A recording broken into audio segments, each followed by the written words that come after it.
అదే RTV app వార్తల్ని క్షణాల్లో చదివే అవకాశం ఉంటుంది. ఒక న్యూస్ పేపర్, ఒక టెలివిజన్ ఛానల్ మీ చేతుల్లో ఎప్పుడూ ఉంటాయి. ఈరోజు రాష్ట్ర వ్యాప్తంగా గిరిజన గురుకులాల్లో అవుట్సోర్సింగ్ విభాగంలో పనిచేస్తున్నటువంటి ఉపాధ్యాయులు చేస్తున్నటువంటి న్యాయమైన పోరాటంలో మా వంతు మేము గిరిజన జేఏసీ తరఫున సంఘీభావం తెలుపుతూ పాటు ప్రభుత్వానికి మేము ఒక హెచ్చరిక కూడా ఇస్తున్నాం. ఏదైతే అవుట్సోర్సింగ్ విభాగంలో పనిచేస్తున్నటువంటి ఉపాధ్యాయులు ఈరోజు రోడ్డున పడడానికి ముఖ్యంగా ప్రభుత్వాలే కారణం.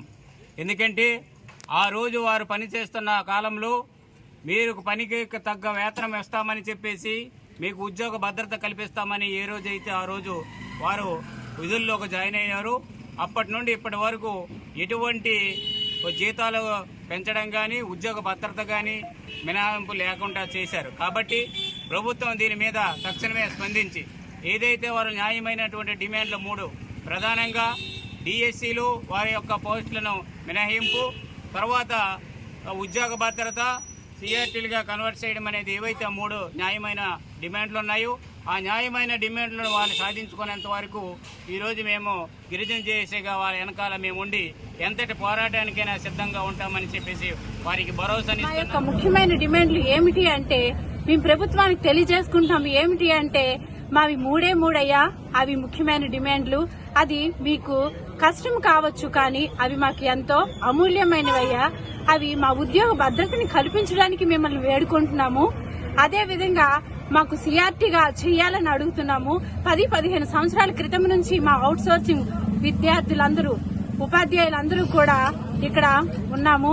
వారందరికీ కూడా తక్షణమే సిఆర్టీలుగా చేయమని 2022 పిఆర్సీ ప్రకారం మా జీతాలు చెల్లించాలని మీకు వేడుకుంటున్నామయ్యా. పాదాభివందనాలు చేస్తున్నాము. మా యొక్క అవుట్సోర్సింగ్ దాని నుంచి రద్దు చేసి తక్షణమే సిఆర్టీలుగా చేసేంత వరకు మా యొక్క ఈ నిరాహార దీక్షని మేము చేపడుతున్నాము. ఆదివాసీ సంక్షేమ పరిషత్ రాష్ట్ర ఉపాధ్యక్షుడిని ఈరోజు సీతంపేట ఐటీడీఏ ముందు గత 13 రోజులుగా అవుట్సోర్సింగ్ ఉద్యోగస్తులు నిరాహార దీక్ష చేస్తూ ఉన్నారు. ఈ ప్రభుత్వానికి ఈ రాష్ట్ర వ్యాప్తంగా అవుట్సోర్సింగ్ ఉద్యోగస్తులు నిరాహార దీక్ష చేస్తూ ఉంటే ఈ ప్రభుత్వానికి చీమ కుట్టినట్టు కూడా లేదు. ఈ యొక్క ఉద్యమాన్ని ఈ 9వ తారీఖున మరో ఉద్యమానికి తీసుకొచ్చి ఈ రాష్ట్ర వ్యాప్తంగా ఏదైతే అవుట్సోర్సింగ్ ఉద్యోగస్తులు ఈ ప్రభుత్వం అన్యాయం చేస్తుందో అన్యాయానికి అడ్డుకట్టేసి వాడు ఏదైతే న్యాయపరమైన డిమాండ్ చేస్తూ ఉన్నారో, ఏదైతే డిఎస్ అవుట్సోర్సింగ్ ద్వారా డిఎస్సి ద్వారా ఆ పోస్టులు కలపొద్దని చెప్పి సిఆర్టీలుగా వాళ్ళకి క్రమబద్ధీకరణ చేయమని అడుగుతూ ఉన్నారో అది న్యాయమైన డిమాండ్. ఆ డిమాండ్ ఈ యొక్క ప్రభుత్వం ఆలోచింపజేయకుండా నిన్నను మాట్లాడుతూ ఉన్నారు గుమ్మడి సంజయరాణి గారు. అమ్మ, మీరు ఒక ఎమ్మెల్యే నుండి మంత్రిగా ప్రమోట్ అయ్యారు, కానీ వీడికి కూడా అవుట్సోర్సింగ్ నుంచి సిఆర్టీగా ప్రమోట్ చేయడానికి మీకు చేతులు రావట్లేదు. మీరు కూడా ఆదివాసీ బిడ్డే, ఆదివాసీ కష్టాలు తెలుసుకోకుండా అడ్డగోలుగా ఎమ్మెల్యేగా గెలిచి మీరు అడ్డగోలుగా మంత్రి అయిన మీరు ఈరోజు ఆదివాసుల గురించి పట్టించుకోకపోతే మీ ఇల్లులు కూడా ముట్టడిస్తామని ఆదివాసీ సంక్షేమ పరిషత్ తరఫున మీకు హెచ్చరిస్తా ఉన్నాం.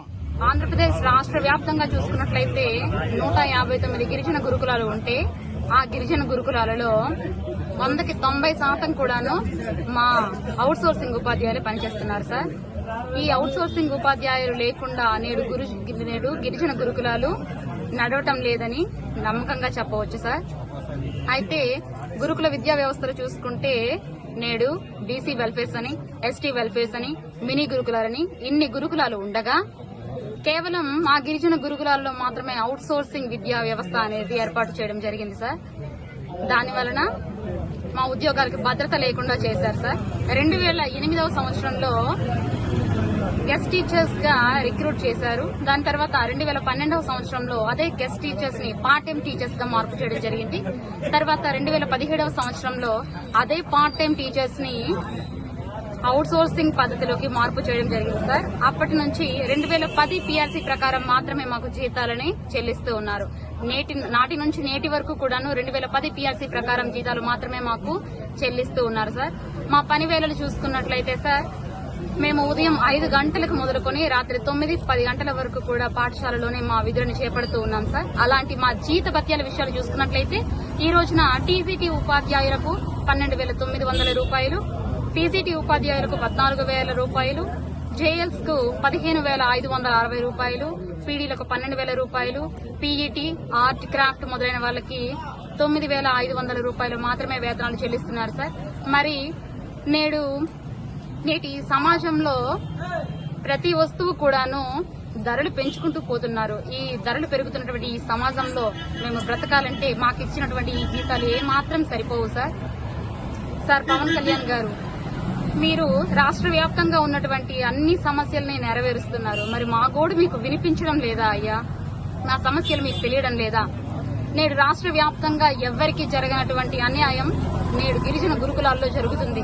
అక్కడ ఉన్నటువంటి ఉపాధ్యాయులకు జరిగినటువంటి అన్యాయం ఏ విద్యా వ్యవస్థలో కూడా లేదు అని చెప్పడంలో ఎలాంటి అతిశయోక్తి లేదు సార్. ఇంత తక్కువ జీతభత్యాలతో మా కుటుంబాలను మేము ఎలా పోషించుకోవాలయ్యా? మరిన్ని వీడియోస్ కోసం ఛానల్ ని సబ్స్క్రైబ్ చేయండి, లేటెస్ట్ అప్డేట్స్ కోసం వాట్సాప్ ఛానల్ ని ఫాలో చేయండి అండ్ లింక్ డిస్క్రిప్షన్ లో ఉంది.